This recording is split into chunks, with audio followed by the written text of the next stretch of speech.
नमस्कार, मैं हूं आपके साथ ज्योति कनौजिया। आइए रुक करते हैं फटाफट खबरों की ओर। यूक्रेन से लौटे रामपुर के मुदित राजपूत ने वहां के हालात और अपनी घर वापसी के संघर्ष को बयां करते हुए अनुभव साझा किया। उन्होंने कहा कि हम 25 किलोमीटर तक पैदल चले थे, हाथ में तिरंगा था, किसी ने ना तो रोका और ना ही टोका, वह भी तब जब चारों तरफ बमबारी हो रही थी।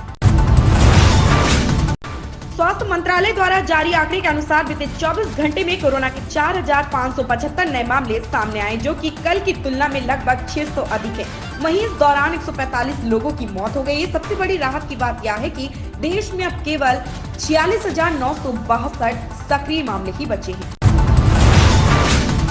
जंग के बीच यूक्रेन में फंसे भारतीयों और अन्य देशों के लोगों को निकालने में भारत अहम भूमिका निभा रहा है। पीएम नरेंद्र मोदी की पहल पर पुतिन व जेलेंस्की जंग रोककर मानवीय गलियारे से लोगों को सुरक्षित निकालने का मौका दे रहे हैं। वहां फंसे कई पाकिस्तानी भी कीव स्थित भारतीय दूतावास की मदद लेकर निकल रहे हैं। ये लोग भारत का आभार जता रहे हैं।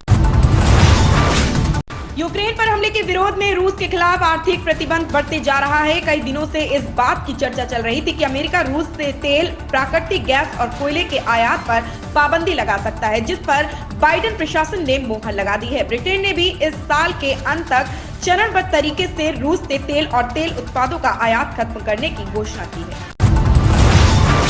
यूक्रेन की प्रथम महिला यानी राष्ट्रपति वोलोदिमीर जेलेंस्की की पत्नी ओलेना जेलेंस्की रूस के राष्ट्रपति व्लादिमीर पुतिन पर भड़क गए हैं। ओलेना ने मीडिया में एक खुला पत्र जारी कर पुतिन पर यूक्रेन के निर्दोष नागरिकों के नरसंहार का आरोप लगाया है।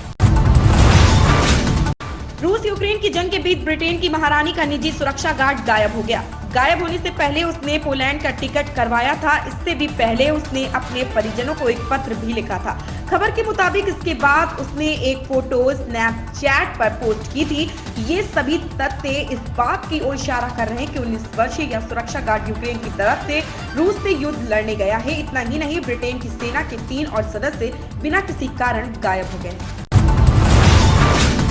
प्रधानमंत्री नरेंद्र मोदी की रूसी राष्ट्रपति व्लादिमीर पुतिन व यूक्रेन के राष्ट्रपति वोलोदिमीर जेलेंस्की से बातचीत के अगले ही दिन युद्धग्रस्त सुमी से सभी 694 भारतीय छात्रों को सुरक्षित निकाल लिया गया। इस बीच जेलेंस्की ने कहा कि उनका देश नाटो में शामिल होने पर जोर नहीं देगा।